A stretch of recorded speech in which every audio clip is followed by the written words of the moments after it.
Okay, next we have public safety presentation from Chief Pete Daly. Help me on which one is it again?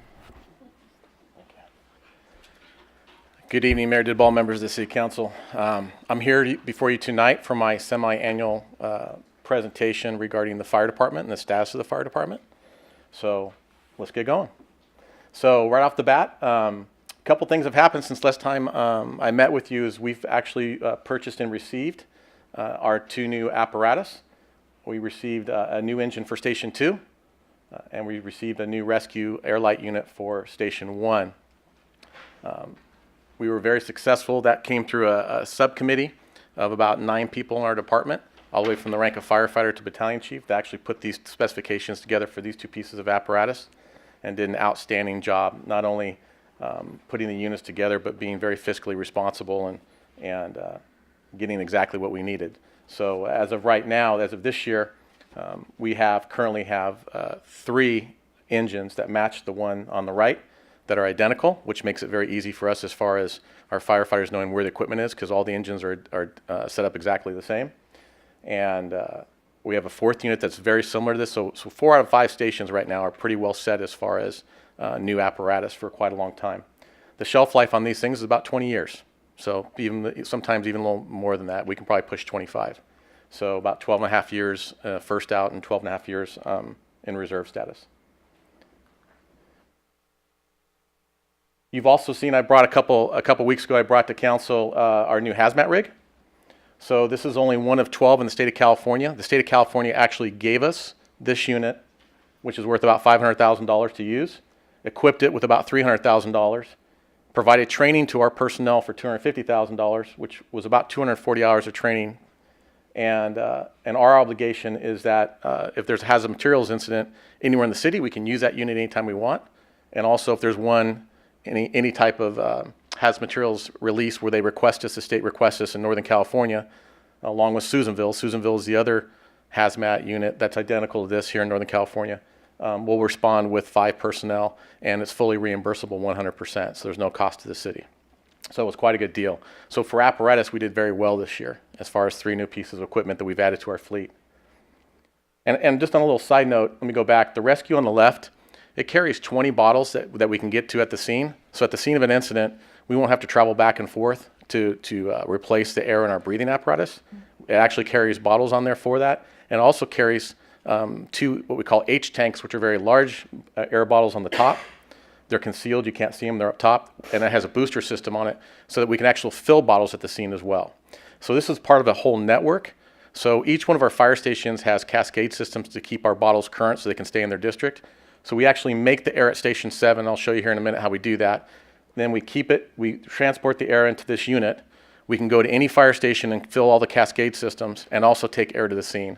So it kind of completes a whole circle for us. And it provides very good service, not only just for us, but we've had requests from Sutter County Sheriff to fill their bottles before, Yuba County, Sutter County Fire. There's not one of these units in this area, let's just put it that way, that's mobile, that can provide air. I talked about the hazmat unit. So the self-contained breathing apparatus is the other thing that we purchased this last year. As far as equipment, new equipment. We talked about apparatus, let's talk about our equipment for a second. We purchased a new breathing apparatus, we just put those in service. Those are some of our guys doing training right there with the new breathing apparatus. We got a great deal on them. We had a committee for that as well. And we were very successful. And those are the bottles that we fill at the scene that we use so firefighters can go back in multiple times inside of a structure. The average firefighter, depending on how much air they're using, can last anywhere from probably 20 to 25 minutes on a single bottle of air. The younger guys who get a little more excited may only last 20 minutes. The more senior guys who know how to control their breathing can last 25 or 30 minutes. Usually guys will go through 2 or 3 bottles of air easily, on an incident. So it's important we're able to provide that air. So how do we get that air? Whoops. Just at Station 7, we just had this, which is on Butte House Road. That's what we call our SCBA station. That's where we test and repair all of our SCBAs. And we also put in this compressor system. So this compressor system is what provides air to the rescue, which allows the rescue to get out to the scene or to the fire stations to deliver the air. So this system right here When you think about air for an SCBA, it's the same air, same quality air that you put in scuba gear. So it's grade D air that's filtered and made sure it meets certain standards. We test our air every so many months to ensure that we're getting quality air and the firefighters are safe with the air that they're breathing. So it starts here at Station 7 with this compressor system, delivers it to the rescue, which delivers it to the outlying stations and to the fire scene. One of the grants we received this year, moving on to grants, is a fire safety and prevention grant for $25,000. In the past, we've put out a Be Prepared Yuba City guide. Yuba City Fire Department is responsible to help run the disaster preparedness for the city. And so one of the things we'll be updating is we're going to be working in conjunction with the county. And we received a grant for $25,000, and we're going to be changing it to Be Prepared Sutter. And it'll include everything for Sutter, Live Oak, Yuba City, as far as a new guide on how to be prepared for disasters, whether it be floods, fires, earthquakes, etc. So that was kind of a nice grant that we received. With some of the things we're going to be doing with the grant, we're guessing it's probably going to run about $30,000 to $32,000, but the county's had an interest of helping support that. Between the county and ourselves, we should be successful in getting that done. Another grant we received, we'll be talking about later tonight, but just real quick, is our SAFER grant, Staffing for Adequate Fire and Emergency Response, through the Homeland Security grant. That grant will allow us to hire 9 limited-term full-time firefighters for a period of 3 years, and the program is valued at $2,483,244. And I'll talk a little bit more about that tonight when I ask for permission to move forward. Hopefully the answer is yes. We'll think about it. You can think about it. Okay, that's all I can ask for. Another grant that we received was funding for Homeland Security. We received almost $40,000 for vehicle extrication equipment. So that new engine we got out there, Engine 2, if you saw it earlier, out in the parking lot, that's one of our brand new engines. We also got a grant for all the what we call Jaws of Life, the vehicle extrication equipment that goes on that engine. So we were successful in receiving that grant. It also included 2 AEDs, automatic external defibrillators. We carry those in all our engines, as well as some special helmets that we use for water rescue so we can communicate and keep in touch with our firefighters who are on the water. It takes a special type of communication helmets. Another grant that's pending right now, going into some grants that are pending right now, is we have another grant for Homeland Security for 2018 for new gas monitors for all of our engines for 12 dry suits. Example of the dry suits is on the left. Those red suits are called dry suits. And the value of the new gas monitors and the dry suits is about $23,000. We feel successful that we'll get that grant. That's usually pretty solid grant that we get. Another grant that's pending that we feel confident we're going to get is one for some software for that green engine that I showed you, our hazmat unit. There's a lot of software involved in that with chemicals and understanding different chemicals and definitions, and pluming models. Pluming models allow us to actually take some of our streets here in town, and we can put the weather conditions inside this software system. And if we're on scene of a hazardous materials incident, put the weather information in, put what type of chemical it is, and it'll actually draw us a plume and tell us where it's going to go. We then print that out very quickly. We can give it to police officers or firefighters so we know exactly where to evacuate. If you look at this particular example that we have here, the small little yellow inner circle, or the red inner circle, is the most dangerous. As it spreads out, the next yellow circle is the next dangerous. The next yellow is which direction it's going to go in so many minutes. And then the parameter they give us for evacuation is the black dotted line. So this is a piece of software that probably going to run, if I remember correctly, around $9,000 or $10,000, and we'll be getting that on a grant too, to go in our hazmat unit so we can do plume models of almost any chemical that's released in town because of vehicle accidents, truck turnover, business, something like that. Another grant pending is we're going to look at replacing on the public education side, which is an important piece for us, is a new fire safety training house. If you've seen our old fire safety house, it's had its days, it's wearing down.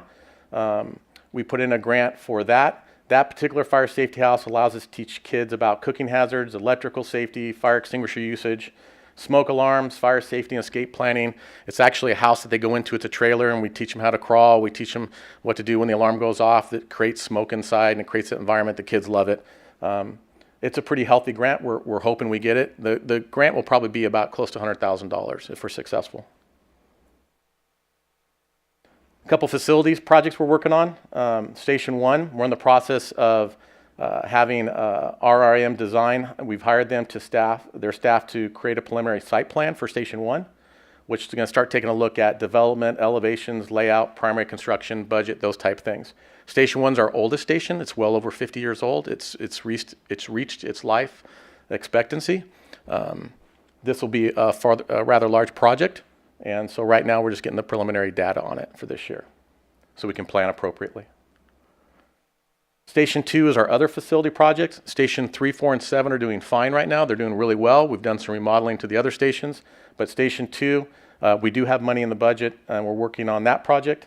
And right now we're looking at the plans being finalized for an addition. We're looking at an addition. On the right side of the picture is the front of the building that we did a bunch of work to last couple years as far as ADA accessible, those type of things. If you also look a little bit around the fencing, you'll see 8-foot security fencing, lighting, and things like that. We poured all new concrete in the back. And this picture on the left shows all the new concrete in the back. We put the pad in. So the pad is where the new dormitory facility is going to go. This building is our second oldest station. It's well over 35, probably closer to 40 years old. We've outgrown it. It's a very small station, and we really need space to be able to house our firefighters in there. And so we'll add a dormitory facility, which will have a kitchen, a dormitory kitchen, and new living area and new restrooms. And that's on that. We'll have a better idea. Our goal is to have the plans finalized by December, go out to bid the first of the year, and then look at construction in 2019. It's much less expensive for us to remodel than it is to build a new facility. Much less expensive. One of the training tools that we're going after that we have money budgeted for this year, we put in for the budget, is a training tool, and it's also one we can use during disaster preparedness, and that's a video conferencing system. We're working with Brian Hansen from IT. Our original conferencing system that we put in probably 15 years ago was well over $500,000. That's where the technology was back then. Today, we can well exceed the expectations of a new video conferencing system in the range of $50,000 to $60,000. And what that does, that allows us to train our firefighters and keep them in their stations. So at our classroom at headquarters, we can conduct training, and no one has to leave their fire station. They can view it, and they can interact through the TV and through the monitors. So that way we can keep units in their stations, because fire department is all about response times. It's all about how quick we can get there to either help someone that's hurt or to knock down that fire while it's in its small stages.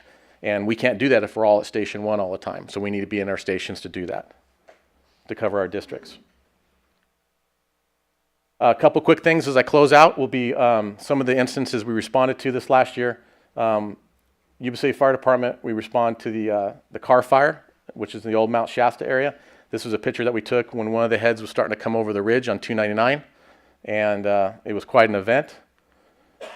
Here's just some small pictures of different things we ran into. We responded to the car fire so far this year, the Buttes fire, and the Hertz fire, which was up by Shasta. We provide mutual aid throughout. We have a mutual aid engine through the state fire marshal's office, so we respond that to mutual aid requests. That's very similar to our hazmat unit. We send people in the state, or the state reimburses us for our costs, so there's no cost to our firefighters, or to our city, excuse me. So at one point, I can tell you that our firefighters experienced fire on all four sides of them at the car fire. That was the night that it blew up on that Thursday night. I was up there with a strike team of 5 engines, and I can tell you that it was a pretty dynamic couple hours. We had wind shifts every 3 or 4 minutes, and like I said, at one point we had fire on all 4 sides of us, and one of my younger captains came up to me and said, "We have fire on all 4 sides of us." I said, "Yes, I'm aware of that." And he's all, "Well, what are we going to do?" I said, "We're going to stay where we're at, because we're safe right now. So we're going to do our job and protect homes and stay where we're at." And so we did that, and they did a great job, an awesome job. So just kind of, oops, let me back up. I don't know if I can play that or not. Can you hit that? Can you scroll down? There's a 3 button at the bottom right here. So this is just a little blurb of those green engines are our engines, and this is right before it blew up on us. And literally we had a head from the left side and a head on the right. 322 Alpha. I don't know why it's stopping, but well, and the engine right in front of you is our city engine from Yuba City, and they were assigned to protect the old museum in Old Shasta, if any of you are aware of that area, and they did a great job. So OAS 293 is our unit. But probably about 10 minutes after this video was taken, it blew over the top of us, and we had fire on all 4 sides. So, but the guys did just an outstanding job. Come back down here to Stillwater Way. So, but the courthouse was saved, and people were happy. So this is a strike team I took up of 5 engines. A neat little story on the right I'll share with you real quick as I close out, and that is that was actually a Linda fire engine, a Linda firefighter, and we responded to an area that a house was threatened. They were able to save the house. They were not able to save the flag, so they took the flag down and they folded it nicely and left it on the porch and said, "Sorry, we couldn't save the flag, but we saved the house." And our strike team number was 3802 Alpha, and they left it 3802 Alpha, which I thought was kind of cool. And then I received a very touching email. I guess it went kind of viral. I received an email from the daughter of the homeowner. He was a veteran, and he had been in that house for 40 years, and he did not want to lose that house. So when he saw that his house was still standing and how we respected the flag for him that he had up there, he was very happy, and she was in tears. And so it was really nice talking to her and know that our local strike team that responded, whether it be Yuba City or Linda, we made a difference, and that's important. Last thing that's been really happening, we've been really a busy department as far as hiring and promotions. In 2017, we hired or promoted 23 individuals, and in 2018 we did about the same number, about 23 individuals. So for the last 2 years we've hired or promoted 46 people within our department. We have a very young department now, and they're a great group of men and women, and they're doing an outstanding job. And I still have 9 new firefighters that I've already completed chief's interviews. So if we're successful tonight with the SAFER grant, then we'll be moving forward with them on backgrounds and medicals, which is on top of the 46 people that we've either hired or promoted in the last 2 years.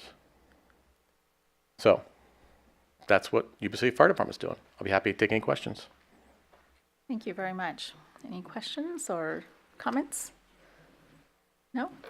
Okay. Thank you. Chief, you can't leave yet. Actually, there is one small item real quick.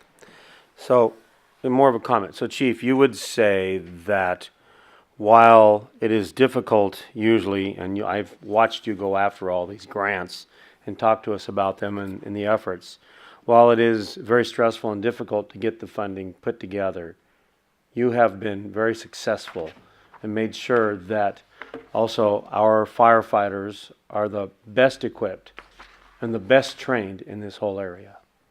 And that's a comment, a statement. You can agree with it, however you want to respond, but it's a phenomenal feat for you to have done and actually accomplished that in this area. Thank you very much. I'm going to agree 100% on that. I know how good they are. I've watched them in some of their classes and been at their celebrations, and it's just amazing. We have some outstanding people, and I would say probably the average age in our department is probably between 28 and 32 right now, and they're just outstanding people, and they've come in and they're just doing stellar work. Thank you. Any other comments?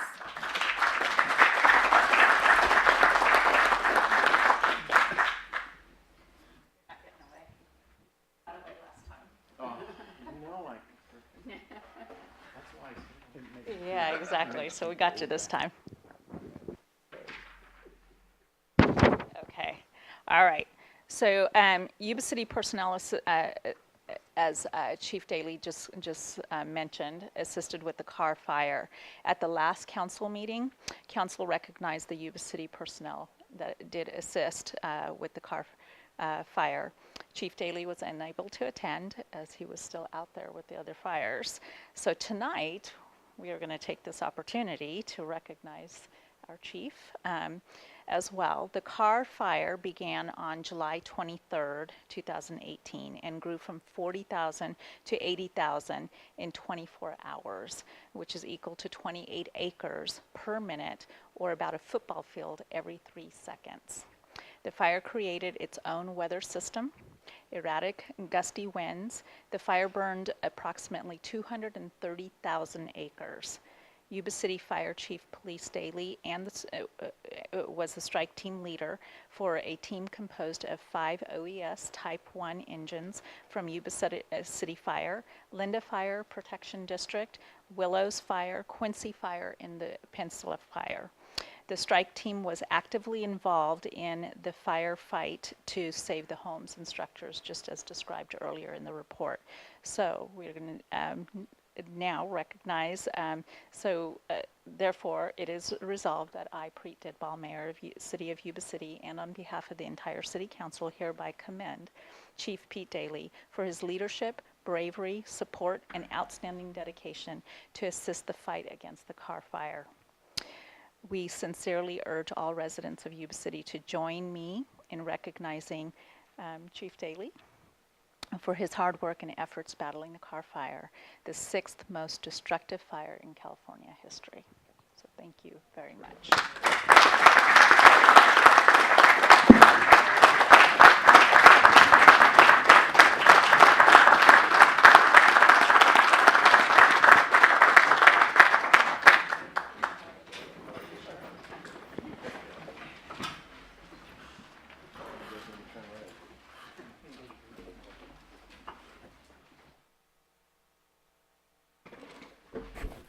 We have good people. Thank you.